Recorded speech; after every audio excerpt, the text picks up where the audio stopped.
This film made me mad. When Fantastic Beasts and Where to Find Them was announced 3 years ago as a standalone spin-off to the Harry Potter franchise, I was super pumped. Hell yes, I want to see more witches and wizards. Hell yes, I want to see earlier parts of this universe. Unfortunately, this film did not live up to my expectations.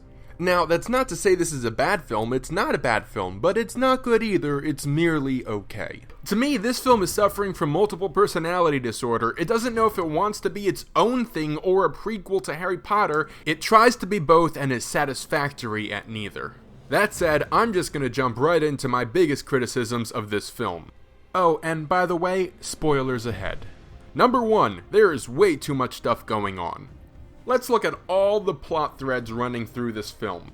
First off, a lot of this film is spent world building, which is sort of a necessity given the new time period and setting for this series. We learn all about the Nomads, the Makusa. There's a lot of setup and it tends to overwhelm the first half of this film, which is relatively dry on the action. Then we get to the second Salemers, introduced very early on in this film, led by Mary Lou Barebone, probably the most one-note character in this film, and one of the most underwritten characters in the entire Harry Potter film franchise. The only point to her existence and that of the second Salemers is to develop Credence and his relationship with Percival Graves, which I'll get to later. Now, I love the idea of the second Salemers, a group of anti-witch and anti-wizard protesters in 1920s New York. I think that is a very good adversarial group for, let's say, the Makusa. Instead, all we get is creepy hopscotch. Then there's the Obscurus plotline, which doesn't really kick in until halfway into the film and involves Colin Farrell very creepily feeling up Ezra Miller. I'm sorry, Ezra. I'm sorry you had to go through this. Fantastic Beasts also starts setting up the character of Geralt Grindelwald from the very first frame, and he keeps being referenced throughout the film. Oh, and I almost forgot, there's beasts in this movie. Some might call them fantastic. Seriously, Newt Scamander running around New York trying to recapture his escaped beast serves only as a time killer while the film sets up all the other subplots it is clearly more interested in. And then there's a subplot about some senator and some newspaper. It's pointless, only gets 3 scenes, and honestly, the only reason I'm mentioning it is because of Jon Voight. Seriously, Jon Voight in this film for 3 scenes maybe has 5 lines total. In summary, there was way too much going on, and not one of the plot lines had enough time to really be fully fleshed out. Number 2, the editing. It was lazy, and I noticed this immediately when the film opened up with a Daily Prophet montage. Harry Potter and the Order of the Phoenix had some very nice Daily Prophet montages that mixed raw footage with dialogue and cool graphics, and they attempted to replicate that formula here, but it was just missing the soul. First off, there was not even any dialogue here, it was just sent to James Newton Howard's score.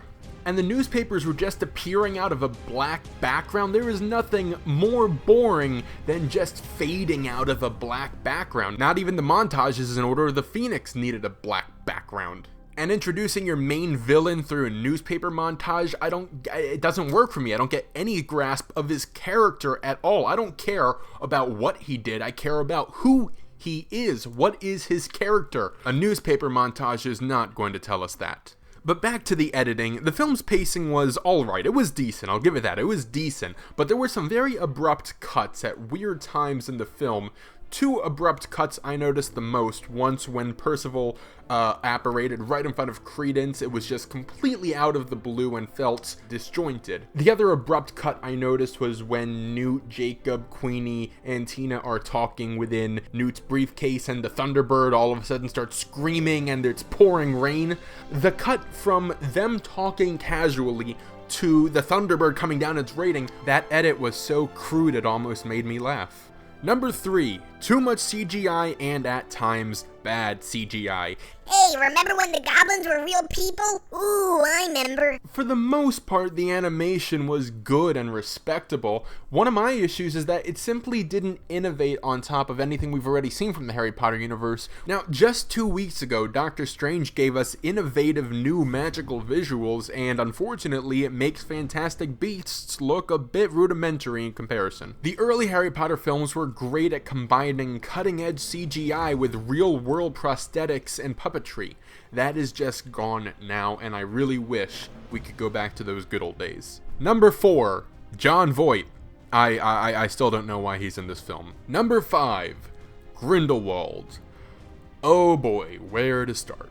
Geralt Grindelwald did not need to be in this film. His presence added nothing to the supposedly self-contained narrative, and yes, it gave us a glimpse of the larger story arc ahead, but this film didn't need it. This film, like I said earlier, could have been and should have been its own thing, and here we go from the opening scene.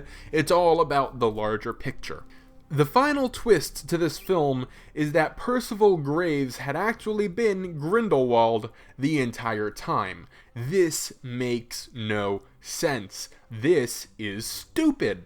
I really enjoyed Colin Farrell as Percival Graves. He brought a unique, grounded presence to this film. And here I was thinking that he could come back in the future films. Of course not, silly me. It's just Johnny Depp in disguise. First off, Johnny Depp's white mustache looks stupid. Scrap it. Second, what happened to the real Percival Graves? Was there a real Percival Graves? No one knows, no one cares. 3, why did he stick around and pick a fight with dozens of Aurors instead of apparating away like we all know he could? 4, Johnny Depp phoned it in. His only 2 lines of dialogue were mumbled, and all 5 seconds of his screen time he just looked dazed and confused. Look, I could go on, but I don't want to. That's how much this character ticks me off. I really enjoyed Percival Graves, and now he's gone. Grindelwald, you piss me off. Let's move on. Number 6, the ending, and boy did this film find a way to cheapen its final minutes. Amnesia Reign, that's a cop-out. Having Kowalski remember at the end, a cop-out of your cop-out. Grindelwald getting caught at the end just so he can escape in the next movie, let's be real, that's what's gonna happen. His being arrested is meaningless since we know there's still 4 more films that he has to be in. Now, I know I've been complaining a lot, but like I said earlier, this was a good film. I would give it a solid 7 out of 10. The acting was great. In fact, I've been a Dan Fogler fan since Balls of Fury, and I'm really glad to see him actually getting a career-making role, hopefully. Eddie Redmayne was great, even though I wanted Matt Smith to get the part. Catherine Watterson and Alison Sudol, both very entertaining. Ezra Miller was there. I think with his cameo, Jon Voight will finally get the recognition he deserves. I think for her first screenplay, J.K. Rowling did a very good job. She just needs to learn to juggle different story elements a bit better. I guess I'm just disappointed because, like I said at the beginning, I wanted this film to be a standalone spin-off focused on Fantastic Beasts, Newt Scamander going around the world or America or wherever and finding Fantastic Beasts and having a plot where the beasts are central to what's going on. We did not get that with this film. And that just about wraps it up. There is my take on Fantastic Beasts and how to disappoint your audience. If you like this video, please subscribe, let's have a conversation in the comments below, and stay tuned for more here on TV Junkie.